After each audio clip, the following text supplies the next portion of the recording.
গুনাহগারের দোয়া কবুল করো, মাকে রেখো বেহেশতি ছায়া।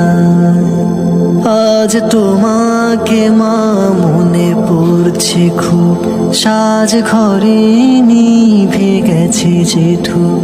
তোমার বিরহে বিরহী আমি, কত গল্পে গল্পে শত স্মৃতি, পাই না খুঁজে মা তোমার প্রীতি।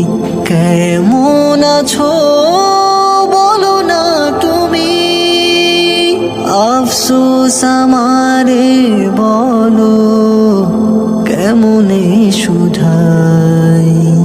হে প্রভু রহম করো আমার মাকে, যেন শান্তিতে তিনি ঘুমায়।